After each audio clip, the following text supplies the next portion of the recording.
What's going on, everyone? I know you're probably surprised that I'm doing a show this early in the morning, but I wanted to go ahead and get this out the way because I only have 6 or 7 teams to do to wrap up the first round. Of course, the draft is on Thursday night at 7:30, so be ready for it. But the first team on the board for me is the Dallas Cowboys. Of course, I know a lot of folks are not big fans of the Dallas Cowboys, but before I get talking about it, let me go ahead and go and give you guys a preview of Dallas. Welcome to another episode of All In with Nate. Up first, we're covering the Dallas Cowboys. The Cowboys followed up a rough 2020 season with a rebound campaign in 2021 in which Dak Prescott was back healthy. The Cowboys had one of the best offenses in the NFL, and their young guys, with Trayvon Diggs recording 10 interceptions, and Micah Parsons was a breakout rookie totaling 13 sacks. However, their season came to an abrupt end as they lost to the San Francisco 49ers in the wildcard round. Several guys are now gone from the Cowboys, such as La'el Collins, who bolted to Cincinnati, Randy Gregory, who flipped to the Broncos at the last moment, and Amari Cooper got traded to Cleveland, to name a few. However, with 9 draft selections on Thursday, let's see what the Cowboys' draft needs are, what direction the NFL mock drafts have been going, and my own personal mock for the 2022 Dallas Cowboys. All right, just to get back on topic, talking about the Dallas Cowboys, this was a team that shocked a lot of people. What they did statistically, they probably should have went deeper than they did, but of course, the Cowboys, in the unfortunate Stephen A statement, sometimes can be an accident waiting to happen. The Cowboys had the most points scored in the league last season. They were also number one in offense. They had a top 2 passing attack. They were number 3 in touchdown passes. They were the 7th fewest in the league in interceptions. And they actually had a top 10 rushing attack. They were pretty balanced all the way around the board. But unfortunately, they lost that game at home against the 49ers. But on to this season, as I mentioned earlier, they lost a couple of key guys like Amari Cooper, Randy Gregory, had them looking stupid, flipped to Denver at the last second. But my needs for the Cowboys, my number one need is offensive guard. That honestly needs to be one of the top 2 positions they address because Zach Martin's getting older, very, very stout guy at right guard. However, the opposite side of the ball is bad. Connor McGovern, he might get an opportunity to start for the Cowboys. I don't think they really trust that guy. It's so unproven at left guard. And then, as I said, you want to address getting better in general. Get you some young talent that's in this draft. You got guys like a Kenyon Green, a Zion Johnson, a Darian Kennard. Those guys could easily come in and be a solid guard off day one for the Cowboys. That offensive line isn't terrible, but they need to go ahead and address that if they plan on having Dak be a solid quarterback for a long time. If Zeke's going to be solid for a long time, that has to be addressed from day one. And I think the Cowboys really got to figure that thing out. So do not be surprised if that's their first pick because we do know Jerry Jones love his offensive lineman. That could be the pick that they go first with at number 24. My second need for them is wide receiver. Of course, they lost Amari Cooper to the Cleveland Browns. Michael Gallup is their main guy right now, him and CeeDee Lamb. But you really need to get you another playmaker because you went and got James Washington. He played for Pittsburgh, but I mean, he's not really that much of an upgrade. Cedric Wilson's not that much of an upgrade. You need you another for sure playmaker because Amari Cooper's contract played a big factor in why he's no longer on that team. But you need you a game changer in this draft. You could look at Chris Olave. You could look at Treylon Burks or George Pickens or Christian Watson to get you one more solid piece because, again, you can't go from the number 1 offense in the league last season, especially as that passing attack, and take a step back because you don't have the talent out there for Dak Prescott. And if the Cowboys are going to be one of the biggest threats in the NFC again, they're going to have to make sure that position is addressed. They have no reason not to address the position if you're Dallas. Another one is edge rusher. As I mentioned a few minutes ago, the situation with Randy Gregory put them in a rough spot. DeMarcus Lawrence is into his 30s now. You need you another solid pass rusher on that team. And they brought Dante Fowler, who used to play for the Falcons. Of course, Falcon fans, if you're on here watching, you remember that guy from Atlanta. That's one of Dan Quinn guys. So he's going to get an opportunity to produce. But me personally, Michael Parsons would be one of my guys who would be getting snaps as an edge rusher.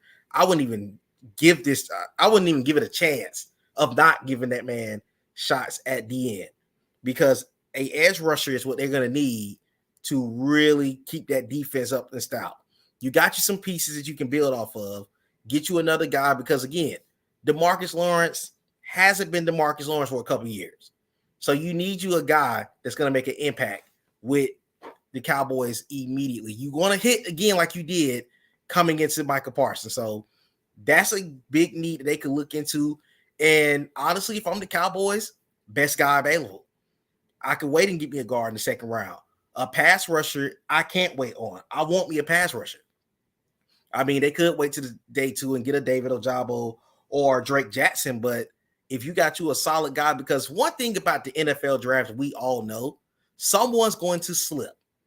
We don't know who it's going to be, but somebody's going to slip. And whoever that turns out to be, this is your chance to gamble and go ahead and get you a guy. So Dallas needs to look into that. Another thing that they should look into is linebacker. You hit with Michael Parsons.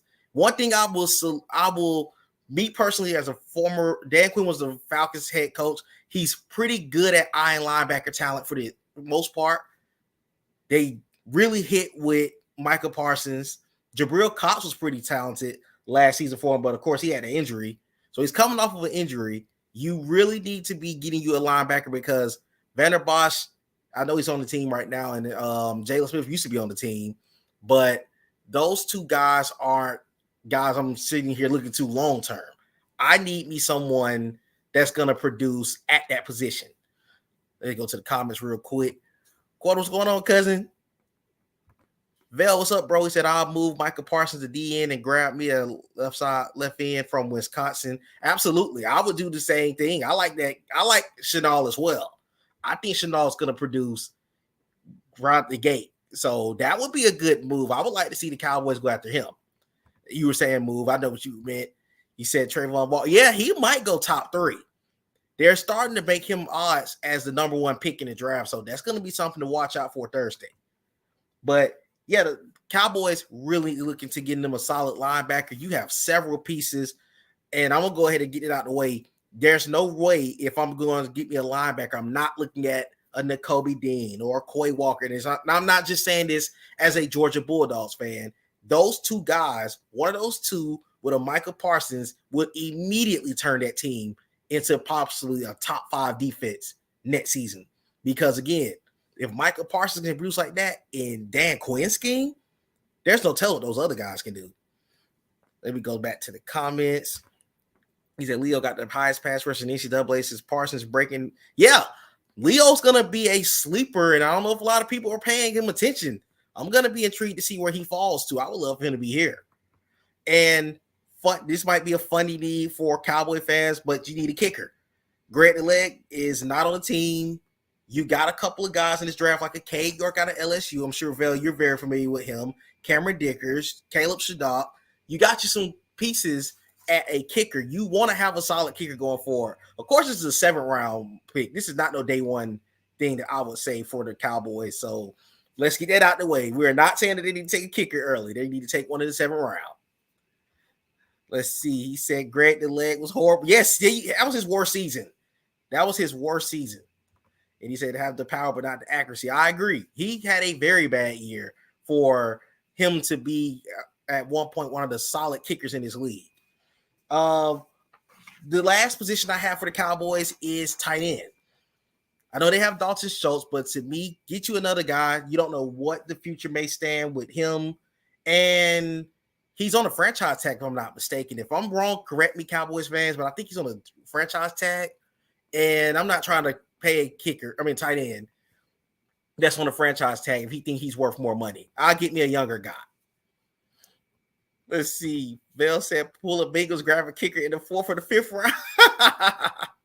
Hey, it worked out for him, though. He had 2 big kicks in the playoffs.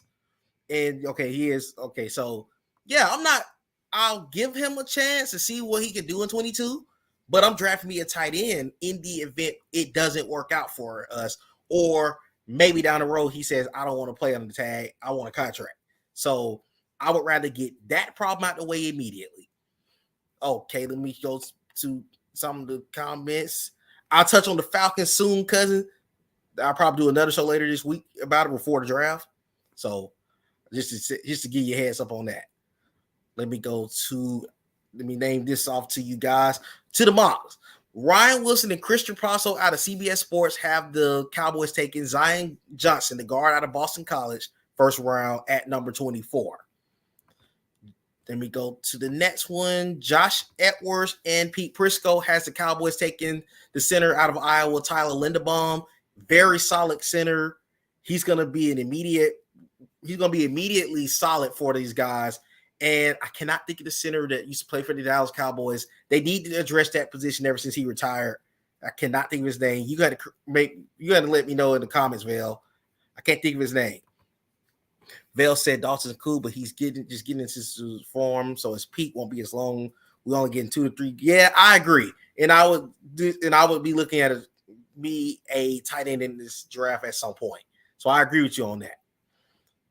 Kyle Stackpole has them taking George Karlaftis, a DN out of Purdue. He would be an immediate upgrade for the Cowboys. That they would love that guy in Dallas.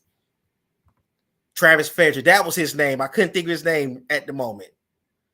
And they said that would be awesome if he come back out of retirement. I would love to see that.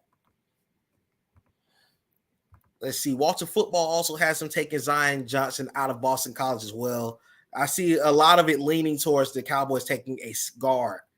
And Trad Reuter from NFL Network has the Cowboys trading up to 21 with the New England Patriots to take Trevor Penning, the tackle out of Northern Iowa. Very solid left tackle. He would immediately produce with Tyron Smith. So that would be something to watch out for as well. Nelson, what's up, bro? He said the Falcons had a number 8 pick, 2 second rounds and 2/3. This is a big draft. Yeah, definitely a big draft. Okay, let me go to my comments. Let me go to my mock draft for the Dallas Cowboys. Give me 1 second. I'm going to go ahead and tell you guys I did not get a good grade from Pro Football's Focus. They were not feeling it. Let me get this pulled up for you guys. 1 second. They were not, like I said, they weren't feeling what I picked. There we go. Okay, let me go full screen. Now, my first pick in the first round for the Cowboys, I have them taking Kenyon Green out of Texas A&M. Pro Football Focus gave it a C. I don't know why. He's a very solid guard. Second round, I have them taking Brian Asamoah, the linebacker out of Oklahoma. He would immediately produce in Dallas. I think he's a very underrated linebacker. Third round, I have them taking Wan'Dale Robinson.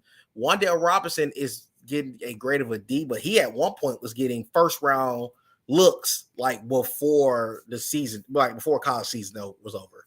Fourth round, I have him taking Damon Clark out of LSU. I think he's going to be the sleeper of this class. He reminds me a lot of Deion Jones and reminds me a lot of Devin White as well. So I'm looking forward to see what this guy can do.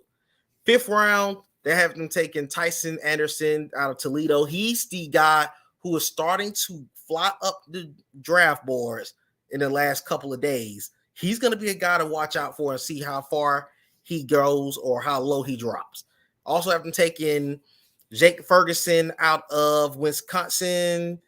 They did not give me a good grade, but Jake Ferguson is one of the best tight ends that was remaining on the board.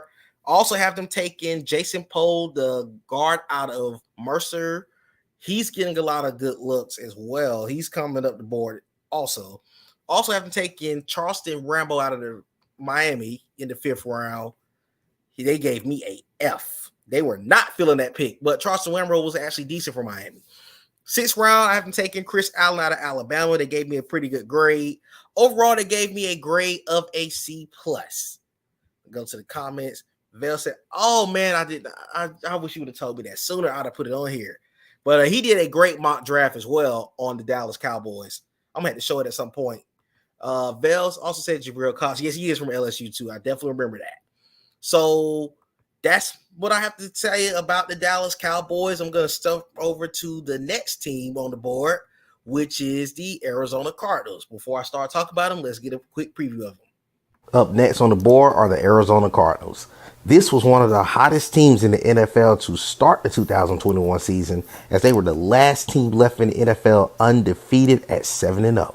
But then their season came to an abrupt turnaround as they lost 6 of their last 10 regular season games. And after receiving a whole bunch of buzz as far as maybe representing the NFC in the Super Bowl, the Cardinals were eliminated early as they lost to their division rivals and defending Super Bowl champions, LA Rams. They finished this season with a record of 11-6. But because of that hot start, they're going to be picking 23rd in the draft. But with a total of 8 draft picks, with 5 of them coming in the last 2 rounds, they do have the capital to revamp this roster after they lost Chandler Jones and a couple of other key pieces. And they will look to rebound from the 2021 season and get back into contention for 2022. Now we'll look at the Cardinals draft needs, what the mock drafts are projecting them to take at 23, and we will do our own live mock based on their needs as well. Now let's discuss the 2022 Arizona Cardinals.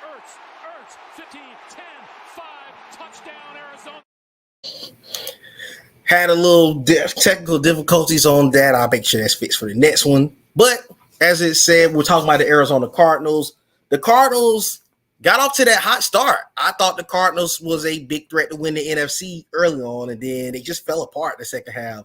They lost some dumb games. They lost to the Lions. They lost a couple of bad games late, and then they got into the wild card against the Rams and like they never played a day of football. So they immediately got out of the playoffs first round. But they do have some picks. They have a decent amount of capital. They're not really stacked like some of the other teams we've seen, but they do have something to work with. They have 8 picks in its draft total. They got a first, second, third, 2 6 and 3 7s. So not too bad. But just to get a chance to touch on some of the Cardinals' needs, my first one for them is offensive line depth. Their whole offensive line was hurt at one point this season. And you cannot go into 2022 and don't think that's not going to affect you. That entire offensive line at one point or another missed at least one game. That's not good.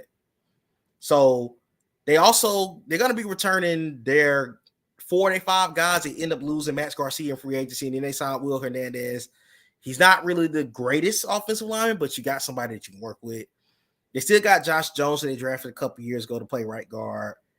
And they're kind of thin at right guard outside of that. So another thing that's the problem for the Cardinals is they only have 2 guys that are on contract after this season as an offensive lineman. And that's the veteran Rodney Hudson that used to play for the Raiders. And that's also Josh Jones, who they drafted out of NC State. They got to go ahead and be looking at the future, which is getting you some better pieces in Arizona. So that's going to be something to watch out for. The second thing I would say that Cardinals need to get is an edge rusher. If you all remember Chandler Jones, their franchise guy, he was solid in New England as well. He is in Vegas now. So they need to get them another pass rusher. Yes, they still got J.J. Watt, but J.J. Watt is getting into the passes prime stage. You got to get you a guy on the line. Devon Kennard was pretty good for the Cardinals, but again, you cannot miss on getting you a solid edge rusher if you're the Cardinals. Got to look into it. Third need I would say they need is a wide receiver. Christian Kirk got paid in Jacksonville. AJ Green did get a contract to come back for a year. But outside of that, you still got DeAndre Hopkins, who is getting older. And he's don't get me wrong, DeAndre Hopkins is arguably one of the best wide receivers in the league, but he has a cap hit of $33.8 million. Is he worth it? Yes. But again, you got to get you another solid wide receiver in there. Rondale Moore did not take off like most people thought he would. I thought he was going to tear it up in Arizona. He just did not. He ended up finishing the year with 435 yards and a touchdown. But again, for a guy like him, I thought he was going to do way better than that. So they really need to look into getting one of the solid receivers in this class. I think it's the perfect time for him to go ahead and do it.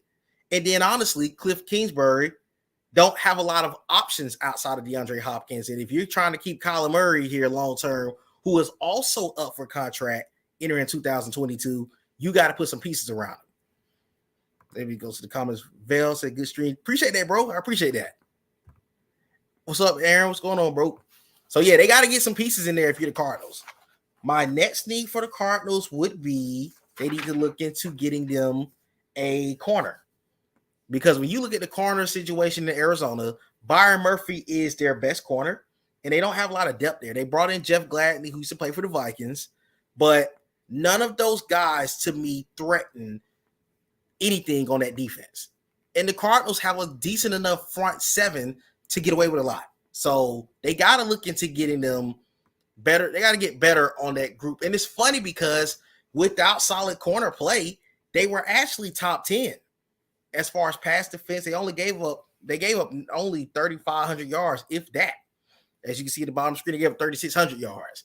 And they gave up 30 touchdown passes. But again, for the most part, they were pretty good on defense. So adding you a guy in the draft, even if it's a second round pick, Darian Kendrick or Roger McCreary, any of those guys can immediately produce in Arizona. But you got to get some talent there if you're the Cardinals. And last but not least, they needed, to me, I know James Conner did decent there. They brought him back on a 1-year prove me deal. But I feel like the Cardinals need to address a running back at some point in this draft. To me, the Cardinals don't really have a true number one. And I feel like that's could help their offense in a lot of ways because to me, James Conner is more of a physical power back. And I don't think that works in Arizona. I think they need a guy who can somewhat be a home run hitter at times, can somewhat produce, I feel that the Cardinals need to look deeper into that spot. So that's going to be something to watch out for the Cardinals. Chase Edmonds, he was also coming off of an injury. And then Eno Benjamin, like I said, they have guys on the team, but I don't feel that they have any standout guy that, okay, if we're tied in the ball game, we need to get that extra yard, that extra first down. I don't feel they have that. So that'll be something for me that they need to look into going forward in the draft. Going to the mocks, let's see what the mocks have been doing in the first round. Christian Prosper out of CBS Sports have them trading up to pick number 11 to take Jermaine Johnson, the DN out of Florida State. Very great defensive end. He was on the Georgia Bulldogs, but of course, he wasn't getting snaps with that defense last year. Let's be clear about that. Ryan Wilson, Josh Edwards, and Pete Prisco all have them taking Boye Mafe out of Minnesota. That's a very good pickup for the Cardinals if they can go there. He's actually been flying with the board himself recently. Also, Kyle Stackpole has him taking Devontae Wyatt, D tackle out of UGA. They haven't had a solid D tackle in I don't know when. Probably Darnell Dockett. It's been that long. But they really could. That could be an immediate impact to that front four today if they take that guy at 23, if I'm not mistaken. That's what it is. Chad Reuter out of NFL Network has him taking Kenyon Green, the guard out of Texas A&M. He's a solid guard, and he's getting first-round prospects. I don't know why Pro Football Focus was so low on him of me taking him in the Dallas mock.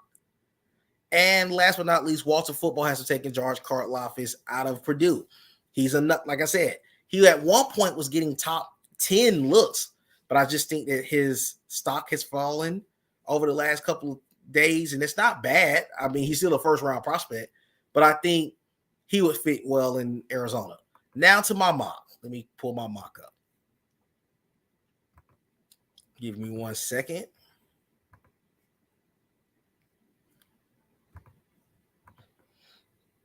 And Pro Football Focus actually enjoyed the one I did for Arizona. Okay, here we go. Make sure it's up on the screen. There we go. Arizona's mock for me. I have the Cardinals taking Jermaine Johnson at 23, as I said. If he falls to them at 23, that is a steal. He would be an immediate impact player alongside J.J. Watt. Second round, I have him taking Roger McCreary, the corner out of Auburn. I still think he's one of the most underrated corners in this class. And I think that he's going to be a solid impact player, whoever drafts him in the second round. Third round, I have them taking Donovan West, the center out of Arizona State. As I said, they are trying to upgrade this position on the offensive line. That would be a great addition for them. They don't pick again to the 6th round. I have them taking Joshua Ezeudu out of North Carolina. Very good guard. I would be shocked if he falls to the 6th round. He's definitely a 4th round prospect at worst, if you ask me. Another pick I'm taking, Marquand McCall, very good D tackle out of Kentucky. He would be a solid fit. Like I said, if they have them, if they don't take one of the top D tackles, you still can get you somebody on the back end. 7th round, I have him taking Joshua Williams out of Fayetteville State. Of course, there's not a lot of tape out on him. He's a very, very solid corner. That would actually give them 2 solid corners to go along with Byron Murphy in Arizona. 7th round, I have him taking Ty Fryfogle out of Indiana. Even though he's more so kind of big like AJ Green was earlier, I just wanted them to have a receiver added. And then also 6th round, I have them taking Myron Tagovailoa Amosa out of Notre Dame. I can't believe he's fell that far. And of course, overall, Pro Football Focus loved it. They gave me an A- for this mock. I was actually surprised by that. But that's where I kind of see the direction the Cardinals is going. And last but not least, let's get ready to talk about the Green Bay Packers. But before I get into them, let's go to the preview. Last but not least, the Green Bay Packers are up on the board. The Packers saw their 2021 season come to an early end with an upset loss to the San Francisco 49ers when Robbie Gould nailed a 45-yard field goal in the final seconds to win the game for the 49ers and stun the Packers in front of their home crowd. Despite an early exit, Aaron Rodgers once again was impressive as he won his 2nd straight MVP award, throwing for 37 touchdowns and just 4 interceptions, and the Packers finished 13-4. After another offseason in which Aaron Rodgers was toying about whether he would be a Packer, he ultimately came back for a 3-year, $150 million bonus. But unfortunately, they lost Devontae Adams in a trade to the Raiders. They lost Marquez Valdez-Scantling to the Chiefs. And they lost Emmanuel St. Brown to the Bears. However, with 2 first-round picks, 2 second-round picks, and 11 total picks in the draft, Green Bay is well positioned to revamp their receiving core and other key needs in the draft. Now we discuss the Green Bay Packers needs, what the current mock drafts project, and I'll provide my own live mock as we discuss the 2022 Green Bay Packers. All right. Green Bay is last but not least. That was a team who went through a interesting offseason, but honestly, with that being said, their offseason is they can set themselves up well, if we're going to be honest. They can set themselves up well to be a better squad this year with the amount of draft picks they got. They got 11 picks. They're in a good spot for the Devontae Adams trade. And then, of course, they were broke. Let's just be honest. Let's just go ahead and get out of the way. For Packer fans, they were broke. So they needed to upgrade that position. But just moving along, the first need I have for the Green Bay Packers is, let's go ahead and get out of the way. They need a wide receiver. They need multiple wide receivers. Their best receivers on the team is Alan Lazard and Randall Cobb, who's a veteran.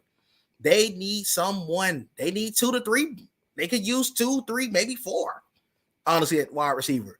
If you're going to pay that kind of money to Aaron Rodgers, you don't really have a lot of money to go get you a veteran later after the draft. Get you some of the top prospects in the draft. Get you a Treylon Burks. Go after Drake London. Go after any of those guys. But the Packers cannot walk out this draft, at least in the first 2 days, and not take them a wide receiver. They got to. Maybe even 2. Because, again, the one thing that I can say, Devontae Adams was solid all that time there. You could get away with having elite wide receiver and maybe just a couple of guys to go along with them. But let's be honest, they don't have anyone outside of nobody. They got to get a wide receiver. They got to get multiple. That's the number one thing they got to do. Second need I have for the Packers is a safety. Yes, Adrian Amos and Darnell Savage is the other safety on the team, but this is a very sneaky need for them because Amos is 29. He's in the final year's contract. They do have They do have Savage a couple years more, but again, the depth behind it, there is nobody. They got Vernon Scott and Henry Black. To me, I'm trying to get me a safety now because if he produces, maybe I can let Adrian Amos walk in free agency. Not to say that he's been bad for them, but he's going to be 30 by the time he gets to free agency. So I'd rather you have a guy that's cheaper under contract, and Green Bay still trying to get themselves in a solid spot because let's be honest, they don't have a lot of money. They paid Aaron Rodgers all that money and said, okay, well, forget everything else. So they got to get them a couple of pieces here. Also, tight end. They'll still have Robert Tonyan, Mercedes Lewis, those guys like that. But Tanyan's coming off an ACL injury. He only got a 1-year deal. Mercedes Lewis is 38 years old. He's going to be in free agency. And then DeGara, Daphne, and Davis are all technically blocking tight ends. So you need an impact player in the event that Tanyan does not work out. So Green Bay could be easily looking at getting him a tight end at some point in this draft. Also for the Packers is a defensive lineman. Yes, they're coming in. They still got Kenny Clark, Jerron Reed. They still got those guys on the line. You still got, let's see, Jason Waller going to Green Bay. I could see that. I could definitely see that. You still got Lowry. So, but you don't have any, to me, you don't have any solid long-term edge rushers or long-term defensive linemen. So Green Bay has to look into that as a need. You have 11 picks. So why not be in a position where you get richer and you could possibly move on from some of the big contracts?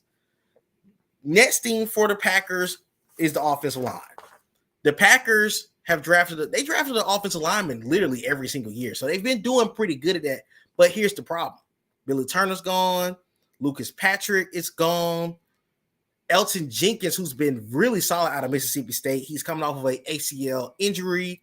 Dennis Kelly's not signed. The Packers got to get a couple of offensive linemen because at this point, you only have Bakhtiari that's on your team, and he's getting older. So you got to go ahead and get you a couple of pieces on that offensive line. You want to have a better line. You're going to have a 38-year-old quarterback in Aaron Rodgers. Yes, Aaron Rodgers is solid, but at the end of the day, you need to protect your quarterback, especially as you get out of those prime years. And last but not least is an edge rusher. They have Preston Smith, Rashawn Gary, and Jonathan Garvin. However, Gary is on his 5th-year option. Zadarius Smith is gone. And then you also could be looking into moving on from Preston Smith, who's also getting into the upper 20s. So, matter of fact, he turns 30 in November, and he only has 2 more years in Green Bay. So Green Bay could really take this year and just totally revamp that whole defensive line, really revamp the team in general. Set yourselves up for post Aaron Rodgers. I want you to set yourself up. You can be solid this year and next year, but you want to establish yourself long term because Green Bay still was pretty well over the cap at one point in time. So they would have to do a lot of cutting down of money. So we'll see what Green Bay does. They have a lot of picks. And if they trade up, I wouldn't be surprised either because, again, they just have that much cap. They have that much capital for Thursday's draft, Now, with that being said, let me go to my mock draft. This is my last mock of this stream. Let's pull them up.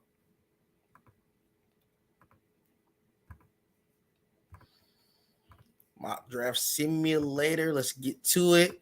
As you can see, I got a B from Pro Football Focus, but here's my mock. I have them taking Treylon Burks, the receiver out of Arkansas. He was a very, very talented route runner, solid. He's decent speed. He's not the quickest guy, but I feel that Treylon Burks with Aaron Rodgers would be absolutely outstanding. Also in the first, I have them taking Bernard Raymond, this tackle out of Central Michigan. I think he will be very solid in Green Bay. Second round, I have them taking Jaquan Brisker out of Penn State. Again, could be potentially Adrian Amos' replacement. I have them taking DeMarvin Lill, the DN out of Texas A&M. He at one point was getting higher prospects than this, but I think he will work out in Green Bay. We got Romeo Dubes out of Nevada. I think that'll add. They really need to add more than one wide receiver. Don't shy away from that position. 4th round, I have him taking Marquise Hayes out of Oklahoma. I think he's going to be really talented as a guard. I think he fit well in Green Bay. 4th round, I have him taking Daniel Bellinger out of San Diego State. I think he's arguably outside of the tight end out of Texas A&M, one of the best tight ends in this draft. He will work out well. I have him in the 5th round taking Micah McFadden just to add to the linebacker depth. 7th round, I have him taking Marquand McCall just to add depth, just to add youth to the Green Bay Packers defense. Also have him taking Treston Ebner, the speedster out of Baylor. To me, Green Bay has Aaron Jones. You have A.J. Dillon. You need a speedster, somebody that can be a game changer, because that's one thing I've always remembered about the Packers. They are their best when they have a plethora of depth at running back. And last but not least, I haven't taken Austin DeCulis out of LSU, very solid tackle. That will be a major sleeper to fall to the 7th round. And Pro Football Focus gave me a B, which is impressive because that was a lot of draft picks I had to use on certain guys. Okay, now that's the box for those teams. Now, that's wrapping up this stream right here. We will be back on. If it's a possibility I might do it today, but I'm for sure, if I don't do it today, it's going to be a double stream tomorrow. We got 16 left to cover on the stream. I still got to talk about the Chargers, the Bucks, the Bills, the Titans, and the Bengals. I still got to talk about those teams. Oh, and Kansas City. I got to talk about those 6 teams. Probably do a double header stream, one like I did around this time tomorrow, and one in the afternoon. Because Thursday I plan on doing one more Falcon live show. So any Falcon fans tuned in, if you got your final mocks you want to talk about, if you got any comments you want to get off before we get to this draft, let me know, because at 8:00 I will be live on here like I was last year discussing the NFL draft. So until then, this has been All In with Nate. We just knocked out 3 more teams. We're almost done, guys, and I appreciate every one of you that have been tuned in and been leaving your commentary. It's really appreciated. I will see you guys on here tomorrow covering a couple more teams. But until then, have a great rest of the afternoon. Hawks, go Hawks. However, I don't think we're going to be going any further. I think this is it for us tonight. But we'll talk about them at another time. Have a good afternoon, everybody.